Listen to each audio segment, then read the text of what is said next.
In addition to the strong leadership given by President Obama and the US administration, the Sudan was high on the agenda of the Foreign Affairs Council of the European Union throughout the autumn and the beginning of this year, and resulted in a number of strong statements coming out of the Council. So I think that was one area where I think the consistency and unity of political messaging was very important. The European Union provided financial and technical support to the South Sudan Referendum Commission, and it also sent in one of the largest ever observation missions to monitor the referendum and to help to build confidence in the credibility of the process. And this is an area where the European Union has got considerable expertise, of course, working closely alongside the Carter Centre. Then, prior to the referendum, the European Union took a number of steps, as indeed did the United States, to put contingency plans in place in the event of further mass displacement. ECHO, which is our humanitarian arm, funded humanitarian pipelines across the south, particularly in the border states. Fortunately, the worst-case scenario did not materialise, although the movement of some 250,000 southerners from north to south since the end of last year has been accompanied by significant humanitarian challenges. The flow of returnees from the north has now reduced, but there is still a risk of further displacement after the 9th of July, unless agreement is reached on key post-referendum arrangements, particularly those relating to citizenship and to socio-economic rights for southerners living in the north and northerners in the south, but the sort of rights relating to the right to reside, move, work and own property, like the 4 freedoms with Egypt. But this will only work if there is an atmosphere of trust between the parties. In terms of contingency planning related to possible mass displacement, the European Union has focused most of its efforts on the diplomatic track and the conflict prevention efforts being led by President Mbeki. We provided political support to the AU high-level implementation panel led by President Mbeki. The European Union has funded his team and we've offered technical experts.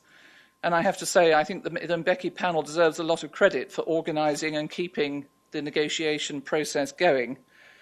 They're now trying to engage the Sudanese parties on all the issues pretty much simultaneously, but time is obviously now very short until the 9th of July, and there's still a lot to be done on all the key dossiers. Abyei remains particularly concerning. The positions of both the parties seem to have hardened. They have not yet implemented agreements made in Kadugli in January on security arrangements in Abyei, which were intended to try to contain the security situation on the ground while efforts continued to find a political solution. The security situation in Abyei remains very tense, and a series of violent incidents there has since January led to the exodus of nearly half the population of Abyei town. So with the migration of the Miseria blocked and a build-up of forces on both sides, the risk of further clashes remains high. President Bashir and Salva Kiir had agreed to try to reach a solution to the Abyei issue by the end of March, but they failed to do so and have now asked President Mbeki to come forward with a proposal. We now await this, but in the meantime, it's very important for everyone to keep up the pressure for a permanent political solution. Another outstanding issue that could affect stability is the popular consultations in southern Kordofan and Blue Nile. It would be very important to ensure that the people in these 2 states feel that their views and concerns have been properly addressed, including the need to respect diversity.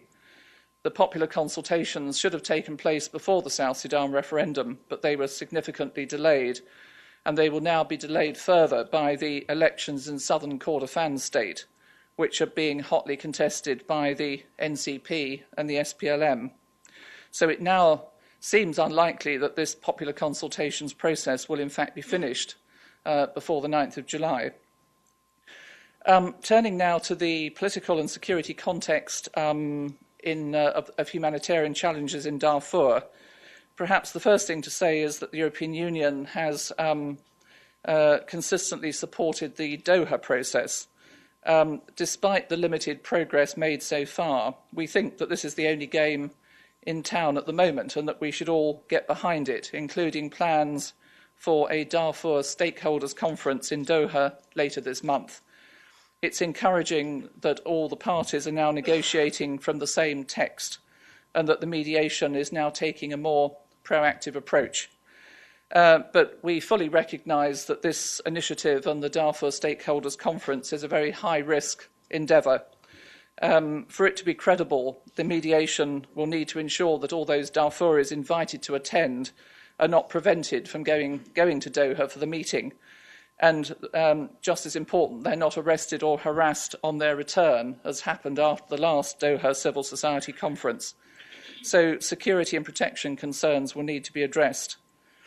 I've been to Doha a number of times in recent months to urge the parties to remain engaged and to make the necessary concessions to reach an agreement. And so has former US Special Envoy Scott Gratian and now the US Ambassador Dane Smith.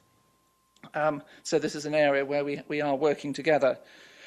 In recent weeks, the progress of the Doha talks has been complicated by the government of Sudan's unilateral announcement that it was going to hold a referendum on the administrative status of Darfur.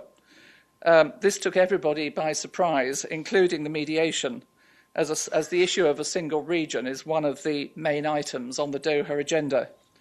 And this has, of course, elicited a negative response from the movements who claim that it's an attempt to undermine Doha, although the government says that it's acting in accordance with the 2006 Abuja peace agreement.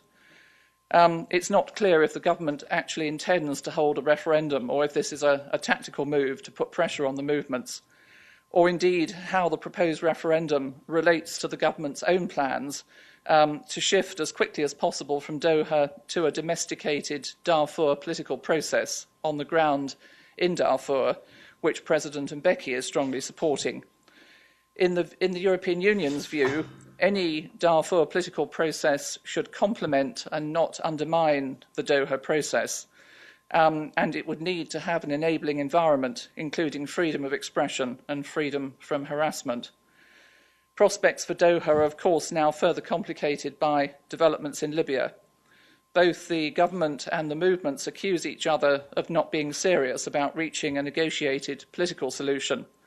The movements say that they now believe the government is deliberately playing for time in the hope that events in Libya will play out in their favour, while the government suspects that GEM is what really wants to wait until after the 9th of July in the hope that the environment may then be better from their perspective for regime change.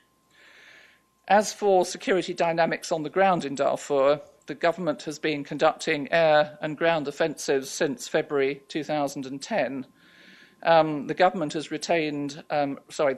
regained control of the Jebel Moon from GEM, and Abdul Wahid's area of control in the Jebel Mara is shrinking. Most of the recent fighting has been between government forces and those of Mini Minawi, particularly around Shangal Tabai and Dar es Salaam.